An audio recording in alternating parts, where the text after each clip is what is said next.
हाँ हाँ तब करेगा। देखो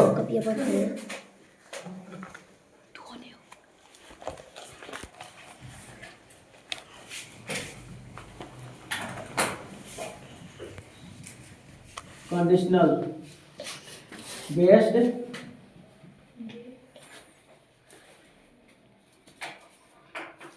क्वेश्चन, कंडीशनल बेस्ड क्वेश्चन ना, यानी कि क्या कह सकते इसको हिंदी में, शर्त पर आधारित प्रश्न। कितना? शर्त पर आधारित प्रश्न। तो बेटा शर्त पर आधारित प्रश्न कैसे होता है, ध्यान देना। पहला कंडीशन है इफ, ध्यान दो, इफ को हिंदी में लिखेगा क्या चीज? यदि। ठीक है, इफ x की पावर a, ध्यान देना इधर, x के पावर a इक्वल x की पावर b, हाँ, देन काले हो गए इंग्लिश वाइज, इंग्लिश एक जगह करता हूँ। x a इक्वल का होगा b, ये बार का होगा b। कहने का मतलब इसको हिंदी में लिखेगा कि यदि x के पावर a बराबर x के पावर b हो तो a बराबर का हो जाएगा b। समझ में आया कि नहीं यार? x के पावर a इक्वल x के पावर b हो, जब बेस इक्वेशन में, तो इक्वेशन में हो, इक्वेशन हो गया ना, तो बेस जब इक्वल हो तो पावर का कर लेंगे, इक्वल कर लेंगे।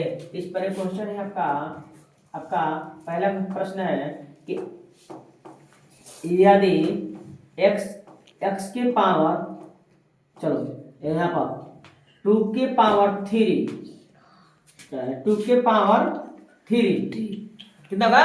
2 के पावर 3 इक्वल 2 के पावर x हो तो x इक्वल कितना होगा? व्हाट x इक्वल, x का वैल्यू कितना होगा? तो क्या तुम जानते हो? तो x बराबर तो क्या करोगे? देखो बेस जो इक्वल है सॉल्व करोगे, तो सॉल्व कैसे करोगे? गिवन लिखोगे। क्या लिखोगे बेटा? गिवन दैट, मैंने दिया है, नहीं क्या दिया है? 2 के पावर 3 इक्वल 2 के पावर x, इसलिए तू क्या कर सकते हो, बेस जब इक्वल है तो पावर भी इक्वल कर देंगे, यानी कि x बराबर कितना लिख दोगे? 3। समझ में आया कि नहीं यार? बोलो है। एक और क्वेश्चन देखो, अब तो थोड़ा सा इस समझ में आया कि जब बेस इक्वल दिख रहा है तो डायरेक्ट आंसर लिख रहा है ना। अगर आपका बेस इक्वल न दिए तो उस समय बेस को इक्वल, हर हाल में आपको इक्वल बनाना पड़ेगा। देखो बाबू, देखो इंग्लिश में लिख देते, यही बात इंग्लिश में लिख दो। इफ ध्यान देना, 2 के पावर 3, 2 के पावर 3 नहीं, 2 के पावर x दे रहा हूं, इक्वल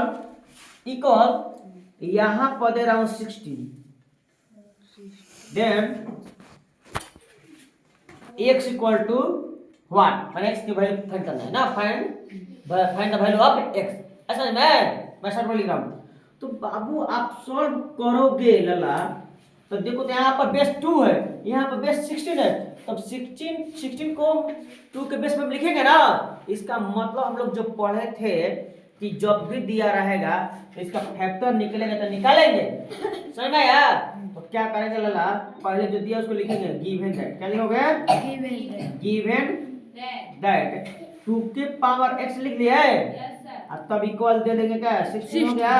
अब मैं कह रहा था, तुम लोग कैसे बना रहे थे कि जब कोई मैथ बना रहा था तो 5 + 3 अथवा एरो से लिखते थे, ऐसे कभी नहीं लिखना है। कब लिखना है? जब यहाँ पे इक्वेशन मिल गया तब आप यहाँ पे एरो लिखोगे ना।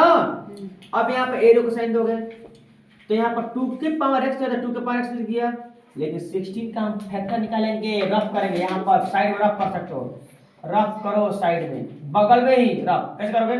यानी 16 को तुम लोग कटाओगे ना, ऐसे कौन से कटेगा? 2 से कट जाएगा, बगल में 8, फिर 2 से कटेगा 4, फिर 2 से कटेगा, फिर 2 से कटेगा 2 कब आया लल्ला? 4 तो 2 के पावर कौन लिखोगे? 2 के पावर है 2 के पावर कितना है 4। अब तो देखो तो बेस समान हो गया है। इसलिए x इक्वल क्या लिखेगा बाबू? x इक्वल क्या होगा? x इक्वल कितना होगा? बेस समान हो गया तो हाँ आइए बस बराबर 5 बराबर होगा ना। x इक्वल आपका सॉरी x इक्वल क्या होगा लाला? 4। यही आपका आंसर। समझ में आया कि नहीं यार? Yes sir. तो एक क्वेश्चन मैं दे रहा हूं आपको। फिर इफ तो हिंदी में लिखेंगे समझ में आएगा अपना। इफ यदि x के पावर है तो अभी x के पावर नहीं ए